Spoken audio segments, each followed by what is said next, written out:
जो व्यर्थ है उसको पकड़ लिया, सार्थक को छोड़ दिया, वो छूट गया।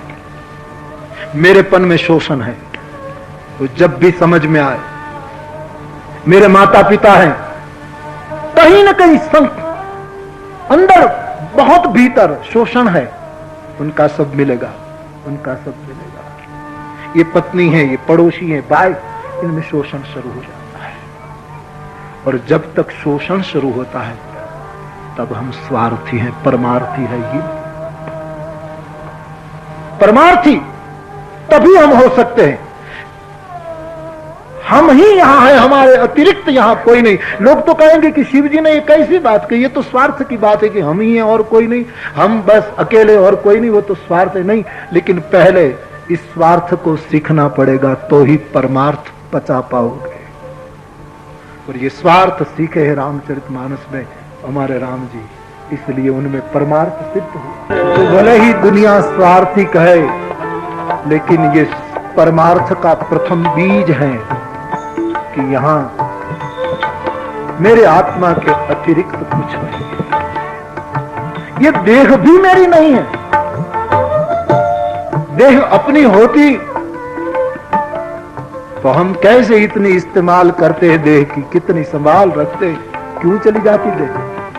रहता है एक आत्मा, सब चलता है, सब छूट जाता है। लाख कोई कम चेष्टा करता है देह के लिए, कितनी उनकी हम सुरक्षा करते हैं, लेकिन देह भी छूटती, हम सब जानते हैं। कहने का तात्पर्य, हम जिसको चेतन कहते हैं वो ही आत्मा है, इससे अतिरिक्त कुछ नहीं है। बस आत्मा का सीधा साधा अर्थ हमको बैठ गया है, जो हमारा है उसके सिवा हमारा कुछ भी नहीं है। ठीक है, संसार में रहो, व्यवहार करो, सेवा करो, फर्ज अदा करो, ये सब ठीक है, लेकिन एक बार जो छूटने वाला है, तुम नहीं छोड़ना चाहोगे तो वो छोड़कर चले जाएंगे। कहां तक पकड़ोगे? ये समझ आ जाए। मेरे कहने का मतलब, हम कहीं छोड़कर भागना नहीं चाहते, लेकिन ये समझ दृढ़ हो जाए, पक्की हो जाए, पूर्व तैयारी हो जाए, पूर्वाभ्यास हो जाए, तो परिणाम में तकलीफ न हो। ममता के धागे जब तुरंत तोड़ने पड़े तब मुश्किल न हो, इसलिए ये पूर्व अभ्यास अवश्य। इसलिए प्रथम सूत्र ये रखा है, चैतन्य महात्मा। और ये बात को जो समझ लेता है उसको शिव रूप होने में देर नहीं लगती। तो सीधी सादी व्याख्या है, हम ज्यादा व्याख्या में जाना नहीं चाह, क्योंकि जितनी व्याख्या करेंगे खुद को विचार आएंगे, प्रेरणा आएंगे, भगवान करेंगे तो भी। मान लो कि यहां से व्याख्या आई, नगद व्याख्या आई, मान लो एक, लेकिन तुम्हारे लिए वो उधार हो जाएगी, क्योंकि ये तुम्हारा अनुभव नहीं है। इस व्याख्या को अपने अनुभव में डालें। मैंने कई बार कहा है, व्याख्या जितनी भी हो पराई है, और अनुभव छोटा सा भी क्यों न हो खुद का है। और यात्रा में काम लगेगा अनुभव। व्याख्या मार्गदर्शक हो सकती है, लेकिन अनुभव तो तुम्हारा हाथ पकड़ लेगा कि चलो चलो, ऐसे चलो। व्याख्या जरूरी है, निरर्थक नहीं है, लेकिन अंत तक व्याख्या उपयोगी नहीं, अनुभव ही। इसलिए भगवान शिव जी ने कहा है, आप याद कर ले, ये देह में आधा भाग मां का है, आधा भाग पिता का है। आप लाख कोर्ट में जाओ करो, लेकिन दुनिया की कोर्ट शायद आपको कुछ निर्णय दे, लेकिन अध्यात्म जगत इस सूत्र को कभी मिटाने वाला नहीं कि ये देह तुम्हारी नहीं है, इसमें आधा हिस्सा तुम्हारी माता का है, आधा तुम्हारे पिता का है, और दूसरा पंचतत्व का ये शरीर है। और कोई भाग मांगे तो पंचतत्व वाले, ये पृथ्वी भाग मांगेगी, ये प्रकाश भाग मांगेगा, ये जल भाग, वायु, ये जो पंच तत्व है, आकाश, ये सब भाग मांगेगा। तो ये तो माँ बाप का है। और रहा पंच तत्वों का, जब हम जाते हैं तो पृथ्वी अपना हिस्सा ले लेती है, जल अपना हिस्सा ले लेती है, सब अपना अपना। तो यहां अपना कुछ है ही नहीं। शिव ठीक कहते हैं, चैतन्य महात्मा। आत्मा के अतिरिक्त तेरा यहां कुछ नहीं है। ये बात प्रथम रखी है भगवान शिव जी ने। ये समझ में आ जाए तो बहुत सरल है, न समझे तो उस पर व्याख्या करते ही रहे विद्वान लोग करते हैं। और हर वक्त मैंने कहा कि बात समझ में आ जाए तो तुरंत घटना घटती। हमारे गोस्वामी जी कहते हैं कि नदी में बहुत बाढ़ आती है तो हाथी जैसा बड़ा प्राणी बह जाता है, लेकिन एक छोटी सी चींटी को समझ आ गई तो सामने प्रवाह में चल सकती है, सामने प्रवाह में तैर जाती है। ये बालू में कोई खांड चीनी मिला दे तो हम लाख पंडित हो, बड़े पढ़े लिखे हो, तो भी बालू से चीनी को विलग नहीं कर सकते।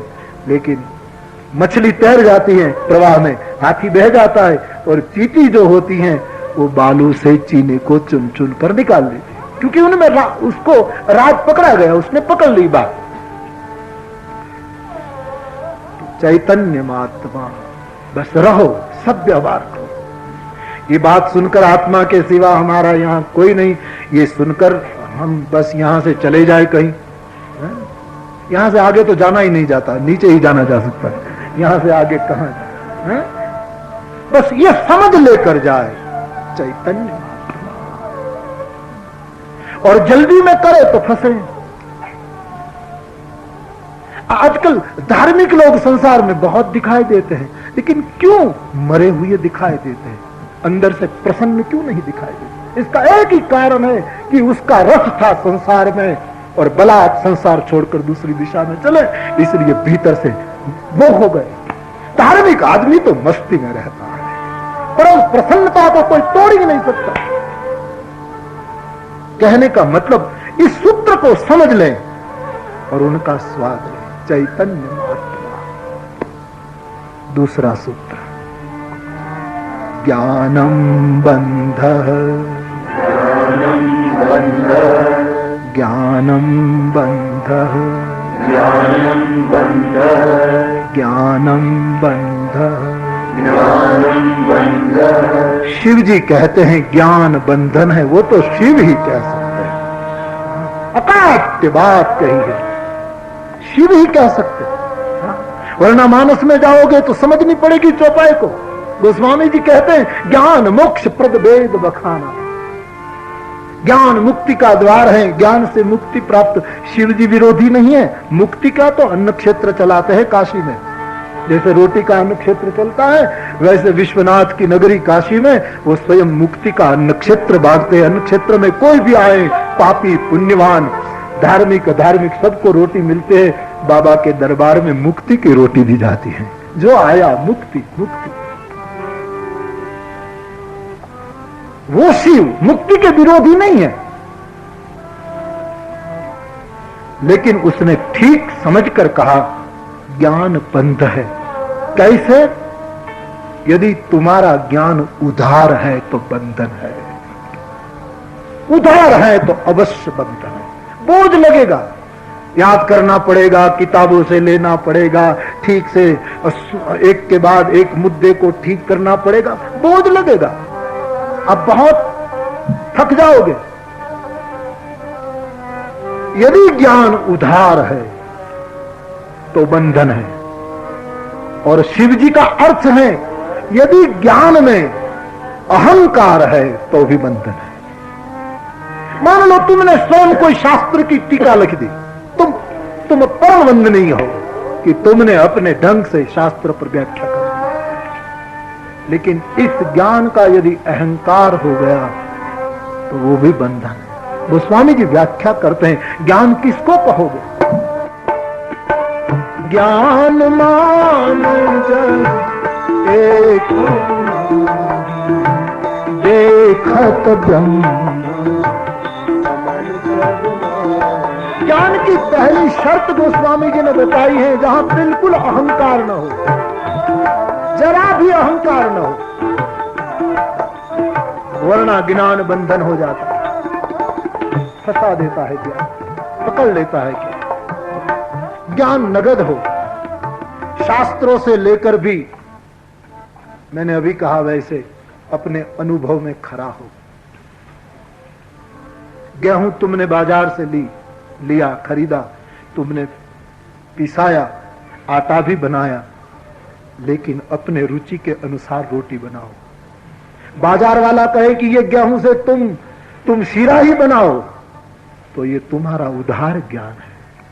तुम बस शीरे में फंस जाओगे कि गेहूं से शीरा ही बनेगा, लड्डू ही बनेगा और कुछ बनेगा ही नहीं।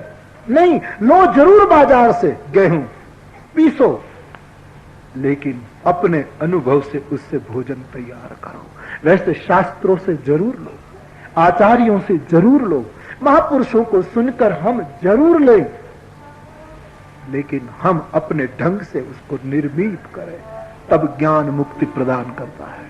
वरना ज्ञान इस दृष्टि से नहीं समझा गया, इसलिए बहुत बड़े बड़े ज्ञानी भी संसार में फंसे, बहुत बड़े बड़े ज्ञानी भी फंसे। तो ज्ञान बंधन इसी अर्थ में है, बाकी तो ज्ञान जैसा पवित्र कुछ नहीं, ऐसी भगवत गीता की घोषणा है। ज्ञान मुक्ति प्रदाता है, इसमें कोई शंका नहीं, लेकिन बंधन हमारे पास जो ज्ञान होता है उधार है, किसी से लिया, कहीं से लिया, कहीं से लिया, अपने नाम चढ़ा दिया। हा? नगद कहां है हमारे पास? दुनिया तो समझेगी कि नहीं क्या व्याख्या की, लेकिन हम तो समझते हैं ना अंदर से कि ये कहां का है, कहां से आया, किससे लिया। हा? हम तो अपने को धोखा नहीं दे सकते। जब खुद का होता है तब रात को नींद नहीं आएगी, वो सूत्र तुम्हें जगाए रखे, सो नहीं पाओ जब खुद का होगा। दूसरों के घर बेटा जन्म ले तो हमको भी आनंद हो कि चलो बेटा पैदा हुआ, दूसरे पड़ोसी उत्सव मनाए तो हम भी मुंह मिठा कर ले, लेकिन वो मस्ती बिलग होती है जब खुद के घर बेटा पैदा हो जाता है। ज्ञान तो खुद का बेटा है, अपनी संतान है, खुद जन्म दो, और इसीलिए प्रसूता होना पड़ता है, प्रसव देना होता है। कहने का तात्पर्य है शिव का, ज्ञान उधार न हो। हमारी सब बातें यानी संसार में जो होती है ज्यादातर वो है, तो इस अर्थ में ज्ञानम बंधः कहा है, ज्ञान बंधन है। तो आप सुनकर के आप अपने अनुभव में, जब तक आपका अनुभव नहीं बनेगा तब तक अच्छी बात है, आपका समय सत्संग में बीता, आप अच्छा कर रहे हैं, आप बड़भागी हैं, लेकिन सूत्र का जितना आपको परिणाम मिलना चाहिए इतना नहीं मिल सकता, जितनी कीमत आपको मिलनी चाहिए इतना नहीं मिल सकता। इसलिए अपना और ज्ञान का सर्वश्रेष्ठ एक ही बात है, मैं हूं, उसमें से मैं निकल जाए और केवल हूं बच जाए, तो जीव तुरंत ज्ञानी हो जाता है। मैं हटा, हूं रह जाए, तो जैसे वृक्ष है, जैसे पहाड़ है, जैसे गाय है, वैसे हम हैं, कोई फर्क नहीं, सब में ब्रह्म दिखाई देगा, सब है में एक ही रूप। आकार बिलक बिलक हो, रिंग हो, चेन हो, बहुत बड़ा गहना हो, लेकिन सुवर्ण ही दिखाई देगा कि सुवर्ण के अतिरिक्त उनमें कुछ नहीं है।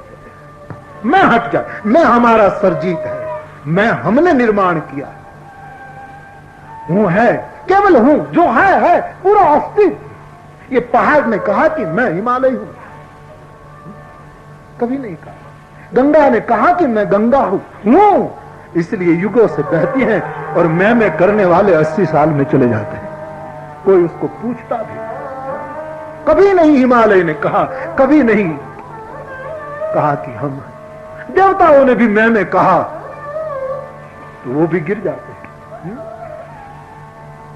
कहने का मेरा मतलब, ज्ञान तभी बंधन होता है जब ज्ञान में मैं प्रवेश करता हूं। हम ज्ञानी हैं, हम आया और ज्ञान टिकता ही नहीं मेरे भाई बहन।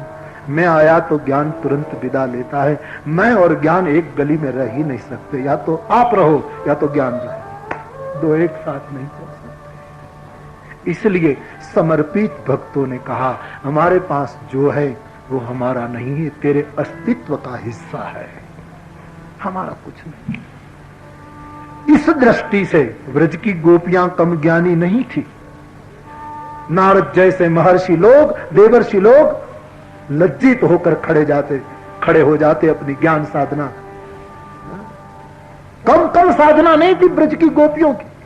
आपने सुनी होगी कथा कि गोपी ध्यान में बैठी, आंखें बंद किया है, आंखों से अश्रु बह रहे हैं। देवर्षि नारद पहुंचते हैं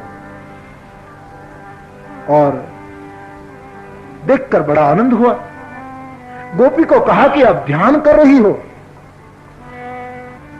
बोले नहीं, आप हमको गलत समझ रहे हैं। क्यों ध्यान नहीं करती हो? तो ऐसे आंखें बंद कर। बोले नहीं, ध्यान करने में तो भगवान को अंदर लाना होता है, प्रभु को उतारना होता है। अब भगवान इतना अंदर आ गया है कि हम सह नहीं सकते, इसलिए निकाल रही हैं कि थोड़ा निकल जाए, थोड़ा बह जाए।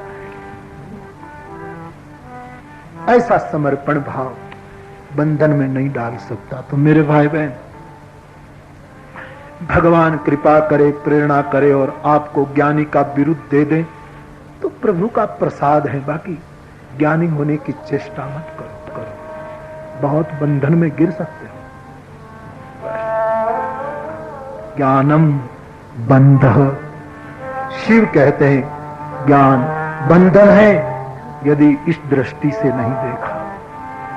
योनि वर्ग कला शरीरम, एक 7 सूत्र है।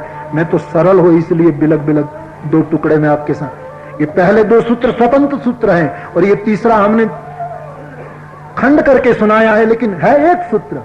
योनि वर्ग कला शरीरम एक सूत्र है, तीसरा सूत्र है एक साथ। मैंने कहा ना पाठांतर बहुत मिले। कई ग्रंथ में ऐसा पाठ, शायद वाम मार्गियों का ये अर्थ होगा, जो हो इस चर्चा में मैं नहीं जाना चाहता, लेकिन कहीं ऐसा पाया गया है योनि गर्भ कला शरीरम। ये पाठ हमको, ये पाठ ज्यादा जचा है। योनि वर्ग, योनि गर्भ नहीं, लेकिन कई किताबों में ऐसा पाठ मिलता है। योनि वर्ग कला शरीरम, ये पूरी प्रकृति परमात्मा की योनि है। कला का अर्थ है कलाकार, कर्ता का भाव। जब इस प्रकृति के साथ, प्रामाणिकता के साथ कोई जुड़ जाता है, तब कोई न कोई स्थूलता निर्माण हो जाती है, कोई न कोई देह प्रकट हो जाता है। बस इतना ही सीधा साधा। वाम मार्गियों ने तो उसको बहुत लंबा चौड़ा कर दिया है, क्योंकि सब अपने अपने इरादे डाल देते हैं। शास्त्र को भी हम शुद्ध कहां रखते हैं, अपने मनोभाव लगा देते हैं, अपने अपने अर्थ लगा देते हैं। जिस अर्थ में लोग बोले उसी अर्थ में आपको समझे, वरना मुश्किल है। हम अपने अर्थ निकाल लेते, जिस मार्ग के लोग होते अपने अर्थ निकाल लेते, बड़ी मुश्किल हो जाती। जिस अर्थ में बोले उस अर्थ में समझे तो ही अच्छी बात। मैंने सुना कि एक भाई ने सबसे ऊंची गाड़ी, मर्सिडीज या इससे भी ऊंची आती हो ऐसी गाड़ी खरीदी, और इस नगर में पहली बार इस आदमी के पास ये गाड़ी आई। पूरे नगर में ऐसी गाड़ी किसी के पास आई नहीं थी। नगर का एक रिकॉर्ड था। तो विदेश से आई, जहाज में आई, वो खुद आनंद में मस्ती में लेने गया, ड्यूटी भर दी, गाड़ी छुड़वा दी और स्वयं ड्राइविंग करते चला। पहली बार खुद मर्सिडीज चला रहा है, नगर में पहली बार आई है, पूरा नगर स्तब्ध है कि नगर में मर्सिडीज, और ऐसे चलाए जा रहा है, सबको ओवरटेक करता हुआ। ट्रक आया, छोटी गाड़ी आई, एम्बेसडर आई, फियाट, कोई भी गाड़ी आई, सबको ओवरटेक करते। और चलाते चलाते ट्रक वाले को कहता, कभी मर्सिडीज चलाई है? फियाट के पास से गुजरा, उसको भी कहता फियाट चलाई है, एम्बेसडर चलाई है। जिसके पास से गुजरता है सबको कहता जा, इतनी स्पीड में जा रहा है, और सबको कहता है कभी चलाई मर्सिडीज। और सब सोचने लगे कि क्या घमंडी आदमी है, मर्सिडीज ली है तो सबके सामने बोलता जा रहा है। ठीक है, तुमने पहली दफा दी है तो हम भी आनंद, लेकिन इसमें इतना कहने की जरूरत नहीं, और इतना स्पीड में जा, और सब गाड़ी के ड्राइवर को कहता है कभी चलाई है, कभी चलाई है। सब हैरान हो गए कि कितना घमंडी आदमी है। इतने में आगे जाते जाते टकरा गया, अकस्मात हो गया, गाड़ी का आगे का भाग चूर चूर हो गया। भाग्यवश वो बच गया, और जितने लोगों को ओवरटेक किया था और कहा था अभिमान से चलाई है कभी, वो सब खड़े हो गए, उतरे नीचे और जाकर कहने लगे कि बहुत गर्व कर रहा था, हुआ ना अकस्मात। तब उसने कहा कि इसलिए तो मैं सबको कहता था कि मर्सिडीज चलाई है तो आप मुझे बता सकते कि इसमें ब्रेक कहाँ है। मैं इसलिए पूछ, चलाई है तुमने? मैं पहली बार चला रहा हूं और आप मेरी बात समझे ही नहीं। मैं इसलिए स्पीड में जा रहा हूं कि मुझे ब्रेक क्या पता नहीं। किस ढंग से आदमी बोलता है और हम किस ढंग से उसका अर्थ निकाल लेते हैं, क्योंकि सब आदमी अपने अपने ढंग से। इसलिए ये जो सूत्र है उसका बहुत बिलग अर्थ लोगों ने निकाला है। हमारे देश में भी कुछ ऐसे विचार के लोग हुए, इनको ये सूत्र बड़ा फायदामंद, बहुत फायदा कर देता। हम केवल इतना ही सीधा साधा अर्थ में आपको विनम्रता से ले जाना चाहते हैं कि योनि वर्ग कला शरीरम, एक पूरी प्रकृति योनि है और सबसे बड़ा कलाकार वो परमात्मा जो दुनिया का बीज प्रद पिता है। वो अपनी कला के द्वारा, अपने कर्ता भाव के द्वारा इससे कई वस्तुएं निर्माण कर देते हैं, कई शरीर पैदा कर देते हैं, कई स्थूलता निर्माण कर देते हैं। भगवान शिव जी का अर्थ है ऐसे इस सृष्टि चलती रहती है। तीसरा सूत्र, चौथा सूत्र, उद्योगो भैरव। बहुत सुंदर, इस पर जरा और ध्यान दें मेरे भाई। जहां शिव जी होते हैं वहां भैरव होते हैं, काल भैरव ऐसे सब है। लेकिन आज तक हमने भैरव की मूर्ति को शराब पिलाते रहे। महाकाल में भैरव है तो लोग शराब पिला, हमारे हमको यकीन नहीं आया। तो हमको बताया कि स्वयं पीते हैं भैरव, तो पी जाते हैं। ठीक है, तो हम तो दर्शन को तो जाएं भैरवनाथ का दर्शन। भैरव तो कितना पवित्र शब्द है शिव सूत्र के अनुसार, लेकिन शराब उसको दिया जाता है। सुरा का बहुत गलत अर्थ लोगों ने कर दिया है, बहुत गलत अर्थ। सुरा, वेद में सुरा की बहुत बात मिली है, सामवेद में भी सुरा शब्द का बहुत प्रयास, पूरे पूरे वो दे दिए सुरा के ऊपर सामवेद में। हाँ, लेकिन बहुत सुंदर समाधान भी भगवती श्रुति ने किया है कि ऐसी वनस्पतियां थी जिसका नाम सोम था, उनके जड़ों से पानी बहता था, उनके रस से जो रस झरता था, इनका नाम बहुत अर्थ में सुरा का नाम दिया है वेद में। तो कहते हैं भैरवनाथ को शराब पिलाई जाती है। वहां बोतल रखते हैं पुजारी लोग, सब रखते हैं, मैंने देखा। और हमको वो दिखाना चाहता था कि भैरव पीते हैं, पता नहीं क्या कारीगरी की और हम जाने। भैरव पीता हो तो मुबारक भैरव को, लेकिन उसने कुछ पता नहीं, कोई बोतल ऐसे धरी और खबर नहीं, कोई ऐसा पेपर रखा हो जीभ में कि वो चूस ले, भगवान जाने पीते हो तो भी हम उसमें बिना जाने कुछ निवेदन करना नहीं चाहते कि हकीकत क्या है, लेकिन ऐसा उसने कुछ किया। हैरानगी तब हुई कि भैरवनाथ के मुंह से टपकता जो प्रसाद वो हमको देने लगा। मैंने कहा कृपा करें महाराज, आप पाइए भगवान, आप हमारी ओर से भी आप ले लीजिए, क्योंकि हमारा ये काम नहीं, हम इतनी ऊंचाई पर पहुंचे नहीं कि हम ये पचा पाए, हम तो धरातल वाले लोग हैं। तो हम लोगों ने जो हो, इसमें मैं नहीं जाना चाहता, वो तंत्र की बातें हैं सब, और तंत्र कलयुग में तुम्हारे लिए आवश्यक नहीं।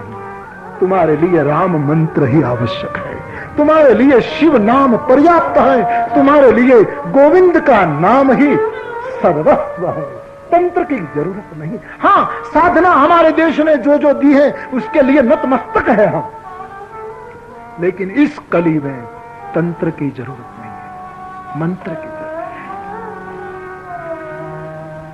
किसकी रुचि किसमें होती है उस पर से युग का निर्माण हो जाता है इस व्यक्ति के लिए। आप कलयुग में रहकर भी ध्यान में बहुत रुचि रखते होंगे तो आपके लिए बिल्कुल स्पष्ट उत्तर है कि आप सतयुग के जीव हैं। आप कभी न कभी सतयुग में बहुत ध्यान करके लौटे हैं। कलयुग में ही आपको यज्ञ बहुत प्रिय है, यज्ञ के प्रति आपका बड़ा लगाव है, तो निश्चित बात है आप त्रेता के रामकालीन व्यक्ति हैं। आप त्रेता में कहीं न कहीं रहे होंगे, और आप कली में रहते हुए भी घंटों तक पूजन अर्चन में रुचि रखते हैं, तो आप कृष्णकालीन व्यक्ति हैं। आप द्वापर के व्यक्ति, कली तो नाम की ऋतु है, तंत्र की जरूरत नहीं। हमने देते हैं तांत्रिकों को अंतिम समय बीमार होते हुए, पीड़ित होते हुए। 2-3 तांत्रिकों को हमने देखा है। रे अंतन होय निबाहु काल नेमि जिमि रावण राहु अनकीय कुबेश साधु सन्मानु जिमि जग जामवंत हनुमान। इन सिद्धियों को भस्म बना दो, फेंक दो। क्या सिद्धि की जरूरत है? जो सिद्धि हमारा परिणाम बिगाड़ दे, जो सिद्धि हमारे परिणाम में विक्षेप डाल दे। हमारे लिए मंत्र उपयोगी है। वो मंत्र भी इतने लंबे चौड़े नहीं, बिल्कुल गोप्य मंत्र, महामंत्र, जिसको शिव जपते हैं।